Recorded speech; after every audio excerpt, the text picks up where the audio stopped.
নমস্কার বন্ধুরা, কেমন আছো তোমরা সবাই? আশা করি খুব ভালো আছো। আজ আবারও তোমাদের সবাইকে স্বাগত আমার চ্যানেলে নতুন একটি রেসিপির সাথে। আজকে বানিয়ে ফেললাম ক্যারামেল চা।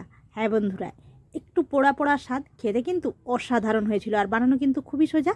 আর এইভাবে যদি একবার তোমরা চা বানিয়ে খাও, এইভাবেই চা বানিয়ে খেতে ইচ্ছে করবে। আমার তো খেতে দারুণ লেগেছে। তো চলো পুরো রেসিপিটি দেখতে থাকো, আশা করি তোমাদের সবার খুব ভালো লাগবে।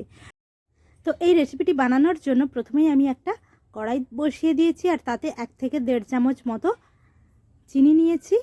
মিষ্টিটা অবশ্যই যে যেমন পছন্দ করো সেই অনুযায়ী দিতে পারো। আর নিয়ে নিলাম 2টো এলাচকে থেঁতো করে দিয়ে দিলাম। এরপর এই চিনিটা ক্যারামেল হওয়া পর্যন্ত একটু সময় দেব। আর ততক্ষণ এই আদাটাকে একটু থেঁতো করে অথবা গ্রেট করে নেব। সকালে 1 কাপ চা না হলে চলেই না। যারা চা খেতে খুবই ভালোবাসে, এই চাটা কিন্তু তাদের খুবই ভালো লাগবে। বেশ কড়া কড়া আর পোড়া পোড়া চা দারুণ লাগে। আমার তো দারুণই লাগে, আমার তো চা ছাড়া চলেই না।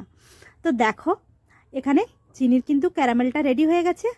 আর এমতো অবস্থায় আমি দিয়ে দিলাম দুধটা দেওয়ার পর দিয়ে দিলাম পরিমাণ মতো চা পাতি।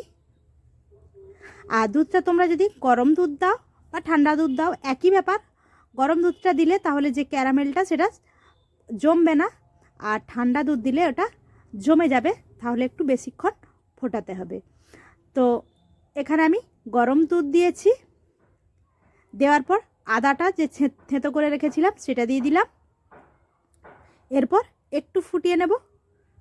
তো দেখো, অল্প একটু সময় ফুটিয়ে নিয়েছি আর চাটার কালারটা কত সুন্দর এসেছে দেখো বন্ধুরা। এরপর এটাকে ছেঁকে নেব। তো বন্ধুরা, আর দেরি কেন, ওইভাবে একবার ক্যারামেল চা বাড়িতে বানিয়ে ফেলো, নিজেও খাও, বাড়ির সবাইকে খাও। আমার চা তো রেডি, আমি চা খেতে চললাম। শীতের সকালে উষ্ণ গুড মর্নিং সবাইকে জানিয়ে গেলাম। আজকের মতো এই পর্যন্ত, আবারও দেখা হবে অন্য কোনো দিন অন্য কোনো রেসিপির সাথে। সবাই ভালো থেকো, সুস্থ থেকো, টাটা।